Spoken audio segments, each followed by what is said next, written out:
Hello dears, ഇന്ന് നമ്മൾ plain സാരിയിൽ സൽവാറിൽ ബ്ലൗസിലൊക്കെ ചെയ്തെടുക്കാൻ പറ്റുന്ന ഒരു കുട്ടി ഡിസൈനാണ് നോക്കുന്നത്. അതിനായിട്ട് ഡ്രോപ്പ് ബീഡും വലിയ ആന്റി ഗോൾഡൻ ബീഡ് എടുത്തിട്ടുണ്ട്. ആദ്യം വലിയ ആന്റി ഗോൾഡൻ ബീഡ് തുന്നി കൊടുത്തതിന് ശേഷം ഡ്രോപ്പ് ബീഡ് 4 തുന്നിയെടുക്കണം. എങ്ങനെയാന്നുള്ളത് വീഡിയോ കണ്ടു നോക്കാം. ഈ ഒരു ബീഡ് വർക്ക് ചെയ്യാനായിട്ട് നീഡിൽ നമ്പർ 9 നോർമൽ ത്രെഡാണ് നമ്മൾ യൂസ് ചെയ്തിരിക്കുന്നത്.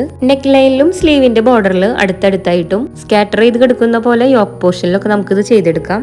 4 ഡ്രോപ്പ് ബീഡ് തുന്നി കൊടുത്തതിന് ശേഷം അതിന്റെ ഗ്യാപ്പിലായിട്ട് വലിയ ബീഡ്സ് തന്നെ നമുക്ക് തുന്നിയെടുക്കണം. എംബ്രോയിഡറി ഒക്കെ ചെയ്ത് പഠിക്കാനായിട്ട് ആവശ്യമുള്ള ബിഗിനേഴ്സ് കിറ്റ്, ബീഡ്സ്, സ്റ്റാൻഡ് ഒക്കെ നമ്മൾ സെല് ചെയ്യുന്നുണ്ട് കേട്ടോ. ഓർഡർ ചെയ്യാനായിട്ടുള്ള വാട്സ്ആപ്പ് നമ്പർ നമ്മൾ ഈ വീഡിയോയുടെ ലാസ്റ്റിൽ കാണിക്കുന്നുണ്ട്. മിനിമം ഇത്ര എമൗണ്ടിന് വാങ്ങണം അങ്ങനെയൊന്നും ഇല്ല കേട്ടോ. നമ്മൾക്ക് എത്രത്തോളം ബീഡ്സ് വേണോ അതിനനുസരിച്ച് വാങ്ങിക്കാം. ഇതാണ് കേട്ടോ നമ്മുടെ ഡിസൈൻ കംപ്ലീറ്റ് ആയതിനു ശേഷം ലുക്ക്. നമ്മുടെ ഏതൊരു പ്ലെയിൻ ഡ്രസ്സിനെയും ഈ ഒരു ഡിസൈൻ വെച്ച് അടിപൊളിയാക്കിയിട്ട് എടുക്കാം. ഇതൊക്കെ നമ്മൾ ലാസ്റ്റ് ടൈം പാക്ക് ചെയ്യുന്ന സമയത്ത് എടുത്തു വെച്ച് വീഡിയോസ് ആണ്. പ്രൈസ് ഡീറ്റെയിൽസ് അറിയാനും ഓർഡർ ചെയ്യാനായിട്ട് ഇപ്പൊ തന്നെ വാട്സ്ആപ്പ് ചെയ്തോളൂ. അപ്പൊ അടുത്തൊരു വീഡിയോയിൽ കാണാം. Like, share, subscribe.